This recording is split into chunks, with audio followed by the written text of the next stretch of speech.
जय श्री राधे कृष्ण। आप सभी का आपके अपने YouTube channel BK Mishra present में बहुत बहुत स्वागत है। आइए आज आप सब सुनेंगे मंगलवार व्रत की संपूर्ण कथा। जो भी भक्त सच्ची श्रद्धा के साथ मंगलवार का व्रत धारण करते हैं, इस दिन हनुमान जी का साथ ही मंगल देवता की पूजा करते हैं। इससे व्यक्ति के सभी प्रकार के दुख तथा कष्ट दूर होते हैं। इससे विद्या, धन, बल, आयु, आरोग्य, शत्रुओं पर विजय, भूमि, रत्न, उच्च पद तथा पुण्य फलों की प्राप्ति होती है। यदि कोई ऋण से ग्रस्त हो तो इस व्रत को करने से उसका ऋण उतर जाता है। इस व्रत को कम से कम 21 मंगलवार व्रत को करना चाहिए। उसके बाद मनोकामना सिद्धि होने पर व्रत का उद्यापन करना चाहिए। तो आइए सुनते हैं मंगलवार व्रत की कथा। तो बोलिए प्रेम से मंगल देवता की जय, हनुमान जी महाराज की जय। बहुत समय पहले की बात है।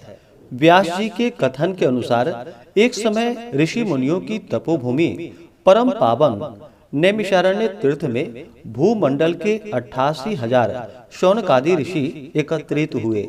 उन्होंने श्री सूत जी से पूछा कि हे महामुने, आपने अनेक पुराणों की दिव्य तथा दुर्लभ कथाएं हमें सुनाई है। अब आप कृपा करके कलिकाल की अल्प आयु भोगी मानव जाति के हित साधन के लिए सरल व प्रभावशाली एवं तत्काल फल देने वाली व्रत की कथा सुनाइए, जिससे अकाल मृत्यु, दरिद्रता, रोग, सर्प भय, शोक, अपवित्रता तथा अज्ञान आदि दूर होकर भगवत भक्ति, धार्मिक एकाग्रता तथा पवित्रता प्राप्त होकर मन को शांति मिले। ऋषि मुनियों की उत्सुकता को देखकर सूत जी बोले कि हे मुनियों, आप सबने अत्यंत मनोरम लोक हितकारी प्रश्न पूछा है। इससे पूर्व यही प्रश्न एक बार धर्मराज के अवतार श्री युधिष्ठिर ने भगवान श्री कृष्ण से पांडवों की सभा में किया था। युधिष्ठिर ने कहा था कि हे प्रभु, आपके सत्संग लाभ के फल स्वरूप मुझे अनेकों व्रत कथाओं तथा धर्म के पावन स्वरूप का ज्ञान प्राप्त हुआ है। अब कृपा करके मनुष्यों की पुत्र प्राप्ति सहित संपूर्ण कामनाओं को सिद्धि करने वाली कोई ऐसी कथा सुनाइए जो कलिकाल में मानव जाति के लिए सरल तथा अल्प श्रम वाली हो। भगवान श्री कृष्ण ने युधिष्ठिर से कहा कि हे राजन, आपकी जिज्ञासा को शांत करने के लिए मैं एक अत्यंत प्राचीन ऐतिहासिक कथा आपको कहता हूँ। इसे पूर्ण एकाग्रता के साथ सुनिए। कुंडनपुर नामक एक नगर था। उसमें नंदा नामक निर्धन ब्राह्मण रहता था। उसकी पत्नी का नाम सुनंदा था। उनके दुख का सबसे बड़ा एक कारण था, वह था निसंतान होना। ब्राह्मण की पत्नी सुनंदा सती साध्वी तथा पतिव्रता थी। वह नियम पूर्वक प्रत्येक मंगलवार के दिन श्री हनुमान जी की कथा का पाठ और पूजन करने के बाद उनको भोग लगाकर स्वयं भोजन किया करती थी।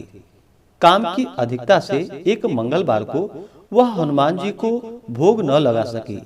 सायंकाल के समय जब उसे याद आई तो वह अत्यंत दुखी हुई और उसे पश्चाताप हुआ कि आज पूजन, व्रत तथा भोग इत्यादि कोई भी नियम का पालन नहीं हो सका है।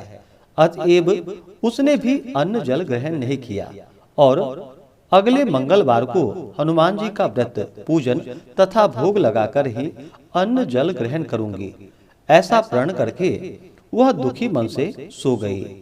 वह प्रतिदिन हनुमान जी का स्मरण कर भोजन बनाकर पति को खिला देती, पर स्वयं भोजन नहीं करती थी। इस प्रकार उसने 6 दिन व्यतीत किए, किंतु दुर्बल होने के कारण मंगलवार के दिन वह प्रातः काल ही मूर्छित होकर गिर पड़ी। उसकी इस निष्ठा और भक्ति भाव से प्रसन्न होकर हनुमान जी उसके सम्मुख प्रकट होकर बोले कि हे सुनंदे, मैं तेरी भक्ति से अत्यंत प्रसन्न हूँ, तू वर मांग। सुनंदा बोली कि हे भगवान, मुझे कोई संतान नहीं है, अतएव कृपा करके मुझे संतान प्राप्ति का वर दे। श्री हनुमान जी बोले, तेरी अभिलाषा पूर्ण होगी और तुझे ऐसी कन्या रत्न की प्राप्ति होगी जिसके अष्टांग तुझे प्रतिदिन सोना दिया करेंगे। ऐसा वर देकर हनुमान जी अंतर्ध्यान हो गए। श्री हनुमान जी से वरदान पाकर ब्राह्मणी सुनंदा अत्यंत प्रसन्न हुई और संपूर्ण घटना का विवरण अपने पति नंदा को सुनाया। तो वह कन्या प्राप्ति के वरदान से कुछ दुखी तो हुआ, मगर अष्टांग से स्वर्ण प्राप्ति की बात से वह प्रसन्न हो उठा। उसने सोचा कि कन्या के आगमन से मेरी निर्धनता भी दूर हो जाएगी। श्री हनुमान जी की कृपा से वह ब्राह्मणी यथा समय गर्भवती हुई और 10वें महीने में उसे कन्या रूपी रत्न की प्राप्ति हुई। 10वें दिन ब्राह्मण ने कुल पुरोहित को बुलाकर कन्या का नामकरण संस्कार करवाया। पुरोहित ने जन्म, नक्षत्र तथा राशि के अनुसार कन्या का नाम स्वर्णा रखा। कन्या के पूर्व जन्म संस्कार बड़े उत्तम थे और उसने पहले जन्म में मंगल देव का विधि विधान से व्रत व पूजन किया था। कन्या के अष्टांगों से प्रतिदिन काफी सोना मिलने के कारण वह ब्राह्मण अत्यंत धनवान होने के साथ साथ अभिमानी भी हो गया। प्रकृति की विकास गति के अनुसार जैसे शुक्ल पक्ष का चंद्रमा बढ़ता है, उसी प्रकार कन्या भी प्रतिदिन बढ़ने लगी। एक दिन सुनंदा ने अनुभव किया कि उसकी कन्या विवाह के योग्य हो गई है। अतएव उसने पति से कहा कि किसी योग्य सुंदर वर को देखकर अपनी पुत्री स्वर्णा का विवाह कर दे, क्योंकि शास्त्रीय विधान के अनुसार 8 वर्ष की गौरी, 9 वर्ष की रोहिणी तथा 10 वर्ष की कन्या रसवला मानी गई है। गौरी के दान से पाताल लोक तथा रोहिणी के दान से वैकुंठ लोक की प्राप्ति होती है, किंतु रजस्वला कन्या का दान शास्त्र में विरुद्ध होने से घोर नरक की प्राप्ति होती है। अतएव सब दोनों में श्रेष्ठ कन्या का दान उचित समय पर करके इस लोक तथा परलोक को सुधारिए। पत्नी सुनंदा के शास्त्र सम्मत वचनों को सुनकर द्रव्य के लोभी ब्राह्मण ने कहा, अभी तो स्वर्णा केवल 10 वर्ष की हुई है, तुम व्यर्थ ही चिंता करती हो। मैंने तो 16 वर्ष तक की कन्याओं के विवाह करवाए हैं, अतः चिंता की कोई बात नहीं है। पति की बात सुनकर सुनंदा ने कहा कि रसवला कन्या का दर्शन पिता और भाई के लिए निषेध है। रसवला का दर्शन करके नरक और घोर पातक के अधिकारी बनते हैं। अतएव स्वर्णा की आयु शास्त्रोक्त विधान के साथ विवाह के योग्य है। ऐसा जानकर आप इसका शीघ्र अति शीघ्र विवाह कर दे। पत्नी के तर्क और आग्रह के आगे नंदा निरुत्तर हो गया। उसने कहा, मैं कल से ही उपयुक्त वर ढूंढना प्रारंभ कर देता हूँ। मैं स्वयं भी वर ढूंढने के लिए निकलूंगा तथा दूत को भी इस कार्य में लगाऊंगा। दूसरे दिन ही ब्राह्मण ने अपने दूत को बुलाकर आज्ञा दी, मेरी कन्या के अनुरूप ही सुंदर कोई वर ढूंढो। अपने स्वामी की आज्ञा प्राप्त कर दूत ने वर ढूंढना प्रारंभ कर दिया। शीघ्र ही उसे एक ब्राह्मण कुमार दक्षिणावर्त में मिल गया। वह सुंदर, योग्य तथा ब्राह्मणत्व से संपन्न था। दूत ने अपने स्वामी को सूचित किया तो नंदा ने जाकर स्वयं भी अपने भावी दामाद का निरीक्षण किया। उसे सब प्रकार के योग्य पाकर नंदा संतुष्ट हो गया और शीघ्र ही उसने अपनी सर्वगुण संपन्न कन्या का विवाह उससे करा दिया।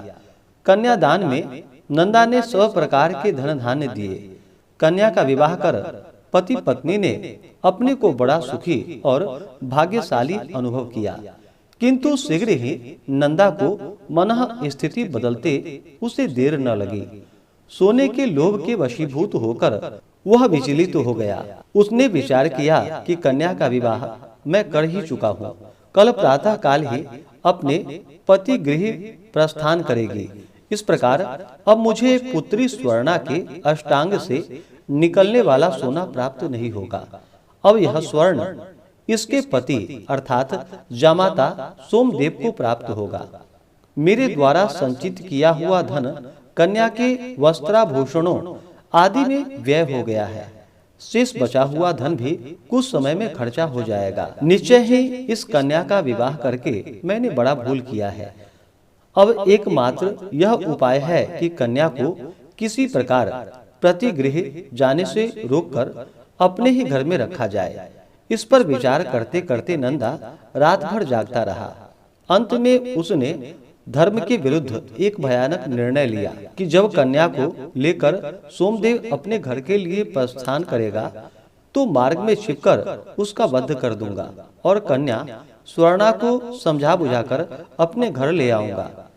विधवा निराश्रय पुत्री को घर पर रखने के कारण समाज भी मेरी निंदा नहीं करेगा और स्वर्णा से मुझे पहले की तरह नियमित सोना प्राप्त होता रहेगा। प्रातःकाल शुभ मुहूर्त विचार कर नंदा और सुनंदा ने जामाता तथा कन्या को धन धान्य से संतुष्ट कर प्रसन्न चित्त सभी स्वजनों के सामने विदा किया।